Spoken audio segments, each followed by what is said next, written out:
வணக்கம் எல்லாருக்குமே. நான் ஜூலியட் கலைச்செல்வன்.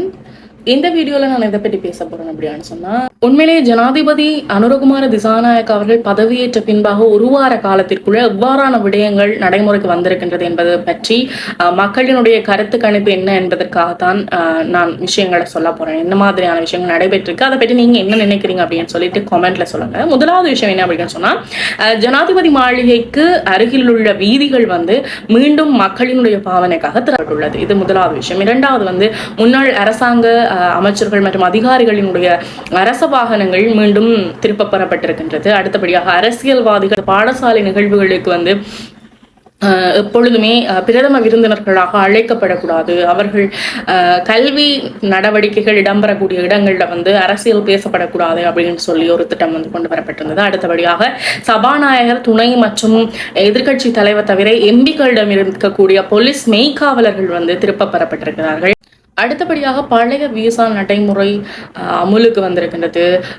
தற்பொழுது உங்களினுடைய விசாக்களை வெளிநாட்டவர்களாக இருந்தீர்கள் அப்படின்னு சொன்னால் www.immigration.gov.lk என்று சொல்லக்கூடிய இணையதளத்தினுள் பிரவேசித்து நீங்கள் இலகுவாக உங்களினுடைய விசாக்களை பெற்றுக்கொள்ளக்கூடிய மாதிரியான நடைமுறைகள் மீண்டும் கொண்டு வரப்பட்டிருக்கின்றது. இந்த வீடியோவில் குறிப்பாக நான் எதை பற்றி பேச போறேன் அப்படின்னு சொன்னால், பிரதமர் ஹரணி அமரசூரிய அவர்கள் தன்னுடைய அமைச்சின் கீழ் எவ்வாறான திட்டங்களை கொண்டு வந்திருக்கிறார் இந்த ஒரு வார கால பகுதியில் அப்படின்னு சொல்லித்தான் இந்த வீடியோல சொல்ல போறேன். ஹரணி அமரசூரிய அவர்களினுடைய அமைச்சுக்கள் முதலாவதாக நீதி, பொது நிர்வாக, உள்நாட்டு அலுவல்கள், மாகாண சபைகள், உள்ளூராட்சி மற்றும் தொழில் அமைச்சு. இரண்டாவது கல்வி, விஞ்ஞானம் மற்றும் தொழில்நுட்ப அமைச்சு. மகளிர், சிறுவர், இளைஞர் விவகாரம் மற்றும் விளையாட்டுத்துறை அமைச்சு. நான்காவதாக வர்த்தக, வாணிப, உணவு பாதுகாப்பு, கூட்டுறவு அபிவிருத்தி, கைத்தொழில் மற்றும் தொழில் முயற்சி அபிவிருத்தி.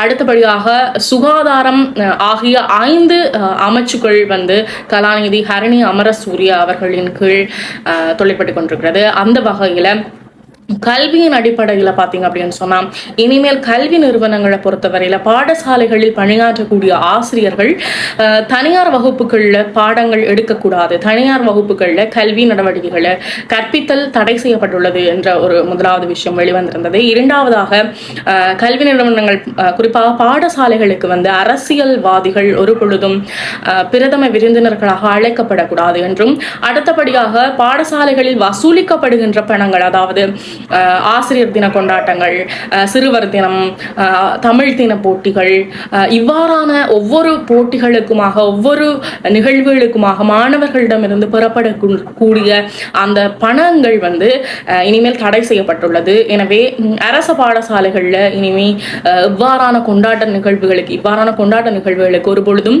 பெற்றோர்கள் பணங்களை கொடுப்பது தடை செய்யப்பட்டுள்ளது. எனவே பெற்றோரிடமிருந்து இவ்வாறான நிகழ்வுகளுக்காக பணம் ஒரு பொழுதும் அறவிடப்படக்கூடாது என்று சொல்லி அதை தடை செய்கின்றோம் என்று சொல்லி பிரதமர் ஹரணி அமரசூரிய அவர்கள் தெரிவித்திருக்கின்றார். அடுத்தபடியாக எதிர்காலத்தில் விளையாட்டு அமைச்சின் கீழ் நடைபெற இருக்கக்கூடிய திட்டங்கள் தொடர்பாக பிரதமர் ஹரணி அமரசூரிய அவர்கள் தெரிவித்திருக்கின்றார். இவ்வளவு காலமும் விளையாட்டு அமைச்சின் கீழ் இடம்பெற்ற செலவீனங்கள் தொடர்பாக ஒரு கணக்காய்வு ஒன்றினை நிச்சயமாக நடத்தப்பட வேண்டும். அங்கே இடம்பெற்ற ஊழல்கள் மற்றும் மோசடிகள் தொடர்பாக விசாரணை செய்வதற்காக பிரத்யேகமாக ஒரு குழு ஒன்றினை உருவாக்கி அந்த குழுவின் மூலமாக இது தொடர்பான விசாரணைகள் இடம்பெற்று அதற்கு எதிரான சட்ட நடவடிக்கைகள் எடுக்கப்படும் அப்படின்னு சொல்லியும் இந்த நேற்றைய தினம் இடம்பெற்ற ஒரு கலந்துரையாடலின் போது, 27ஆம் தேதி இடம்பெற்ற கலந்துரையாடலின் போது பிரதமர் ஹரணி அமரசூரிய அவர்கள் தெரிவித்திருக்கின்றார். இந்த விடயங்கள் எல்லாம் துரிதமாக ஒரு மாற்றத்தை ஏற்படுத்துவதற்காக புதிதாக களமுறங்கி இருக்கக்கூடிய இந்த ஒரு நிர்வாகம் நிச்சயமாக மக்கள் மனதில் இடம் பிடிக்கும் அப்படின்னு சொல்லி நம்பப்படுகின்றது. நிறைய பேரினுடைய சமூக வலைத்தள பதிவுகளை பார்க்கும் பொழுது நிச்சயமாக மக்களுக்கு இந்த மாற்றம் ஒரு விரும்பத்தக்க மாற்றமாக அமைந்திருக்கின்றது என்பதை அறியக்கூடியதாக இருக்கின்றது. எனவே உங்களினுடைய கருத்துக்கள் எவ்வாறு இருக்கின்றது அப்படின்னு சொல்லிட்டு கமெண்ட்ல சொல்லுங்க. மறக்காம என்னுடைய சேனலை சப்ஸ்கிரைப் பண்ணுங்க.